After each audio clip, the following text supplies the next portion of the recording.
भक्तजनों, हर हर महादेव। श्री शिव महापुराण पंचम युद्ध खंड का 22वां अध्याय। शिव जी जलंधर युद्ध का वर्णन। सनत कुमार जी बोले, अब रौद्र रूप महाप्रभु शंकर जी उस वीर गणों के साथ बैल पर चढ़कर हंसते हुए युद्ध भूमि पर आए। उनको आया देखकर उनके परिजनगण फिर लौटे और सिंहनाद करते हुए अपने आयुधों से दैत्यों पर प्रहार करने लगे। भीषण रूपधारी रुद्र को देख दैत्य भागने लगे। तब युद्ध में अपने दैत्यों को परामुख होते देख जलंधर हजारों बाण छोड़ता हुआ शंकर जी की ओर दौड़ा।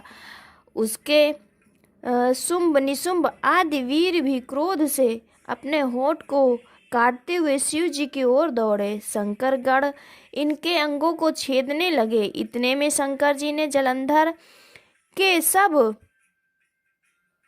बाणों की आंधी से दैत्यों को पीड़ित कर दिया। खड़गरोमा नामक दैत्य को अपने फरसे से मार डाला। बालाहक को सिर काट डाल दिया। घसमर को भी मार डाला और शिवगढ़ त्रिशिखा द्वारा प्रचंड दैत्य का सिर काट डाला। किसी को शिव के बैल ने मारा और बहुत के से उन बाणों से मार डाले गए। यह देख जलंधर अपने शुंभादिक दैत्यों को धिक्कारने और भयभीतों को धैर्य देने लगा, पर किसी प्रकार भी उनके भयग्रस्त दैत्य युद्ध को ना आते थे। दैत्य सेना ने पलायन किया। फिर महाक्रुद्ध जलंधर शिव जी की ओर ललकारने लगा। साथ ही उसने 70 बाण मारकर शिव जी को विद्ध कर दिया तथा और भी बहुत से बाणों का प्रहार किया। शिव जी उनके बाणों को काटते हुए यहाँ तक कि उन्होंने जलंधर की ध्वजा, चक्र और धनुष को भी काट दिया। फिर 7 बाणों से उसके शरीर में तीव्र आघात पहुंचाया। धनुष के कट जाने से जलंधर ने गदा उठाई। शिव जी ने एक प्रचंड बाण मारकर उसकी गदा के टुकड़े टुकड़े कर दिए। इससे उत्तेजित हो वो शिव जी पर मुष्टि प्रहार करने दौड़ा,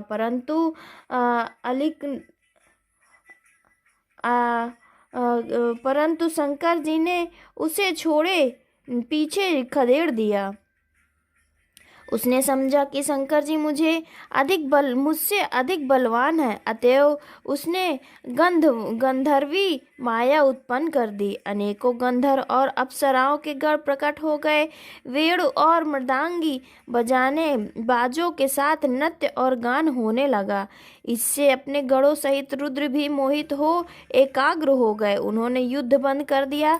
फिर तो काम मोहित जलंधर बड़ी शीघ्रता से त्रिनेत्र शंकर जी का रूप धारण कर वृषभ पर बैठ पार्वती जी के पास जा पहुंचा। जब पार्वती जी ने अपने पति शंकर को आते देखा तो सखियों के साथ त्याग वे आगे आई। उन्होंने देखा कि कामातुर जलंधर आया और उस पतन से जड़ भी हो गया। गौरी ने उसे दानव समझा। वो अंतर्ध्यान हो उत्तर की ओर मानस पर चली गई। तब वहां पार्वती जी को ना देखकर जलंधर फिर शिव जी की ओर लौटा।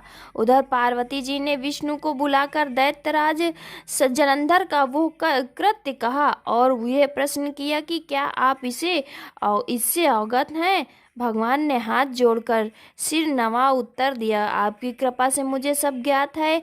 हे माता, आपकी जो आज्ञा हो पालन करूं। जगत माता ने विष्णु जी से कहा कि उस दैत्य ने जो मार्ग खोला है उसका अनुसरण उचित है। मैं तुम्हें आज्ञा देती हूँ कि तुम जाकर उसकी स्त्री का पतिव्रत भ्रष्ट करो, वो दैत्य तभी मरेगा। पार्वती जी की यह आज्ञा पाते ही विष्णु जी शिरोधार्य कर छल करने के लिए जलंधर के नगर की ओर चले। पंचम युद्ध का 22वां अध्याय समाप्त। 23वां अध्याय वृंदा का पतिव्रत भंग वर्णन। व्यास जी बोले, हे सनत कुमार, हे सर्वज्ञ, आप कहने वालों में श्रेष्ठ हैं, अतएव आप ये कहिए कि भगवान ने वहां जाकर क्या किया तथा उसने कैसे धर्म त्याग दिया। सनत कुमार जी बोले, जलंधर के नगर में जाकर विष्णु जी ने उसकी पतिव्रता स्त्री वृंदा का पतिव्रत भंग करने का विचार किया। उसके नगर के एक उद्यान में जाकर ठहर गए और रात में उसको स्वप्न दिया ये कि उनकी माया और अद्भुत कार्य पद्धति थी। जब जलंधर पत्नी पतिव्रता वृंदा ने रात में ये स्वप्न देखा कि उसका पति नग्न होकर सिर पर तेल लगाए महिष पर चढ़ा है, वो काले रंग के फूलों की माला पहने तथा उसके चारों ओर सिंह हिंसक जीव हैं, वो सिर मुंडाए हुए अंधकार में दक्षिण दिशा की ओर जा रहा है। उसने अपने नगर को अपने साथ समुद्र में डूबा डूबा हुआ इत्यादि बहुत से दुस्वप्न देखे। फिर तत्काल ही वो बाला जाग पड़ी और स्वप्न का विचार करने लगी। इतने में ही उसने सूर्य के को उदय होते हुए देखा तो उसमें एक छिद्र दिखाई पड़ा। तब सूर्य कांतिहीन था, उसे उसने अनिष्ट कर जाना। वो भयभीत हो रोती हुई छज्जे, अटारी तथा भूमि पर कहीं भी शांति को प्राप्त ना हुई। फिर अपनी दो सखियों के साथ उपवन में गई, परंतु वहां भी किसी प्रकार का सुख ना पाया। तब वो स्त्री वन में गई तो वहां भी उसे चिंता ही रही और वहां उसने सिंह के समान दो भयंकर राक्षसों को देखा। उससे उसकी विहलता का अंत ना रहा और वो भागने लगी, परंतु उसी क्षण उसके समक्ष आने अपने शिष्यों सहित एक शांत मौनी तपस्वी वहां आ गए। भयभीत वृंदा उनके गले में अपना हाथ डाल उनसे रक्षा की याचना करने लगी। मुनि ने अपनी एक ही हुंकार से उन राक्षसों को भगा दिया। वृंदा को आश्चर्य हुआ, वो भय से मुक्त हो मुनिनाथ को हाथ जोड़कर प्रणाम करने लगी और कृतज्ञता ज्ञापन किया। फिर उन मुनि ने से अपने युद्ध रथ पति के संबंध में उनसे कुशल क्षेम का प्रश्न किया। मुनि ने मौन हो नीचे ऊपर देखकर कुछ कहना ही चाहा कि उसी समय दो वानर मुनि के समक्ष आकर खड़े हो गए और ज्यों ही मुनि ने भ्रक्ति संकेत किया त्यों ही वे उड़कर आकाश में चले गए। फिर जलंधर का सिर और कबंध लिए मुनि के आगे आ गए। तब अपने पति को मृत्यु हुआ जान वृंदा मूर्छित तो पृथ्वी पर गिर पड़ी और अनेक प्रकार के वचन कहकर दारुण विलाप करने लगी। पश्चात उसने मुनि से कहा, हे कृपानिधि, आप मेरे इस पति को जीवित कर दीजिए। पतिव्रत पारायण दैत्य पत्नी ऐसा कह दुख से श्वासों को छोड़ती हुई मुनीश्वर के चरणों पर गिर पड़ी। तब मुनीश्वर ने कहा, ये शिव जी द्वारा युद्ध में मारा गया है, जीवित नहीं हो सकता, क्योंकि जिसे शंकर भगवान मारते हैं वो कदापि जीवित नहीं होगा, परंतु शरणागत की रक्षा सनातन धर्म है। इस कारण कृपा कर मैं इसे जिलाए देता हूँ। सनत कुमार जी कहते हैं, वो मुनि साक्षात विष्णु ही थे जिन्होंने ये सब माया फैला रखी थी। वहां वृंदा के पति को जीवित कर अंतर्धान हो गए। सागरात्मज से उठ कर वृंदा का आलिंगन किया और मुख चूमा। वृंदा भी पति को जीवित हुआ देख अंतर्धान अत्यंत हर्षित हुई और अब तक की हुई सभी बातों को स्वप्न समझा।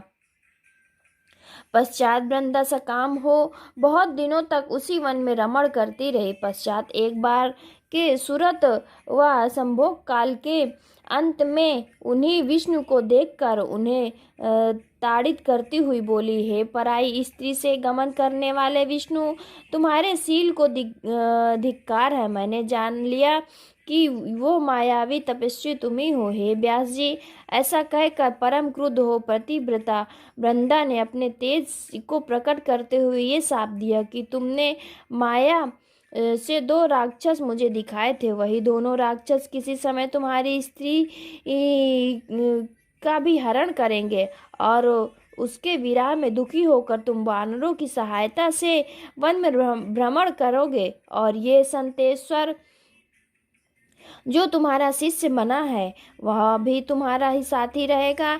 ऐसा कहती हुई पार्वती पतिव्रता वृंदा विष्णु जी के मना करने पर भी अग्नि में प्रवेश कर गए। ब्रह्मादिक देवता आकाश से उसकी संगति देखते रहे। ब्रह्मा के शरीर का तेज पार्वती जी के शरीर में चला गया और आकाश में जय जय शब्द होने लगा। पतिव्रत के प्रभाव से ब्रह्मा ने मुक्ति प्राप्त की।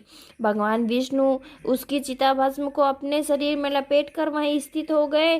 पर देवताओं ने मना भी किया, परंतु वे न माने। उसके वियोग में उन्हें कदापि शांति न मिली। पंचम युद्ध खंड का 23वां अध्याय समाप्त। भक्तजनों, हर हर महादेव। ये कथा आपकी सभी मनोरथ पूर्ण करे, आप पर अपनी कृपा बनाए रखे। हर हर शंभु, हर हर महादेव।